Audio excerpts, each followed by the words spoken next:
l'Université du Luxembourg.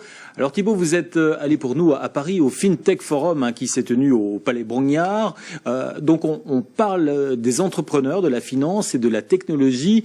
Thibaut, l'un des invités d'honneur, c'était Nikolai Storonsky, c'est bien ça, le charismatique patron de la FinTech anglaise Revolut, sans doute l'une des FinTech dont le succès est le plus suivi dans le monde depuis sa création il y a moins de 5 ans.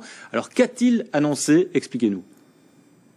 Donc Revolut, effectivement, c'est le modèle de la super application financière au travers de laquelle on peut payer et faire des virements dans plusieurs devises, sans frais de change, investir tant en actions qu'en crypto-devises. Et selon son fondateur, qui ne recule devant aucun superlatif, 10 fois mieux et 10 fois moins cher qu'une banque traditionnelle. Alors, M. Storonsky a annoncé à Paris avoir dépassé 11 millions de clients dans le monde, mais le scoop ne réside pas là, car la question que tout le monde se pose, c'est la viabilité financière d'un acteur où tout est gratuit, ou presque.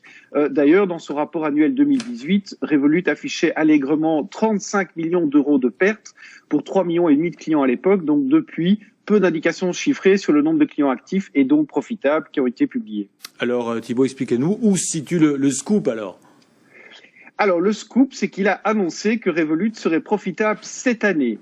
Il a déclaré que plusieurs pays étaient déjà profitables, que les clients individuels étaient profitables et que donc le groupe serait profitable cette année, même après déduction des coûts de l'expansion géographique, puisque par exemple Revolut s'est lancé sur le marché américain où il compterait déjà 35 000 clients actifs. Alors comment ce type d'acteur gagne de l'argent finalement si tout est gratuit? Alors, la première source de revenus, c'est ce qu'on appelle l'interchange. Donc, c'est la même chose pour toutes les banques qui vous vendent une carte de crédit. La commission qui est prélevée sur le commerçant est en partie captée par, 1, celui qui connecte le commerçant au réseau de paiement, 2, le réseau de cartes de crédit, donc Mastercard ou Visa par exemple, et 3, celui qui vous a vendu cette carte, c'est-à-dire votre banque ou une fintech comme Revolut. D'accord. Et en plus de ça, si Revolut vous offre une solution de paiement gratuite, vous pouvez opter pour une carte qui offre des assurances et une série d'avantages. Mais là, vous êtes déjà à 14 € par mois et donc Revolut encaisse des revenus d'abonnement. Enfin, les frais de change et les frais de retrait sont gratuits, mais jusqu'à un certain seuil où ils deviennent payants. C'est le modèle freemium dans toute sa splendeur.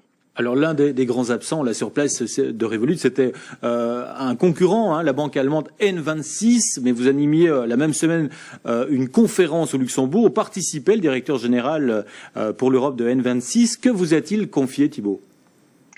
Alors N26 est souvent comparée à Revolut car elle a également 5 ans et elle vient d'annoncer avoir dépassé les 5 millions de clients. Mais une différence sur laquelle N26 insiste fortement, c'est qu'elle est une banque allemande réglementée et que Revolut, lui, distribue actuellement ses services que via une licence d'émetteur de monnaie électronique. Alors en pratique, ça sous-entend que N26 offre plus de respectabilité et par exemple qu'on peut aller en négatif sur son compte courant avec N26. Autre grande différence, N26 déclare n'avoir aucune intention de se lancer dans des services de crypto-monnaie car elle estime qu'il s'agit d'une activité non réglementée et finalement assez marginale en termes d'avoir financier à l'échelle mondiale. Et en termes d'expansion internationale? Eh bien, N26 est très fier d'avoir déjà 250 000 clients aux USA, un pays où, pour des raisons de licence et de réglementation, justement, N26 s'est allié à une petite banque de San Diego. En effet, il faut savoir que le marché américain est réglementé État par État, donc 50 réglementations, ce qui complique énormément la venue d'acteurs étrangers sur ce marché. Donc, l'expansion géographique a un prix tant pour le marketing que les adaptations techniques et réglementaires. D'ailleurs, c'est la même chose pour Revolut, où M. Storonsky s'est plaint de la vétusté du clearing automatisé aux États-Unis, c'est-à-dire que les règles de transfert entre banques américaines ne permettent pas d'offrir le même niveau de service qu'en Europe, c'est-à-dire la même rapidité d'exécution des virements. Au passage, N26 annonce avoir un peu moins de 100 000 clients en Belgique. Alors pour conclure, Thibaut, qui d'autre avez-vous croisé à ce salon parisien? Est-ce que les Belges étaient présents, ainsi que les représentants du Luxembourg?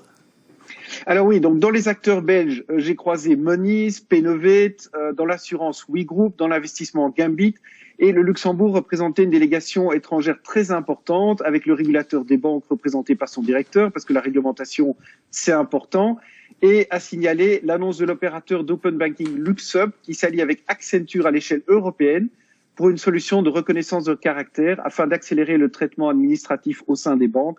Donc, conclusion, la FinTech a encore de beaux jours devant elle. Merci beaucoup Thibaut de Barcy depuis le Luxembourg.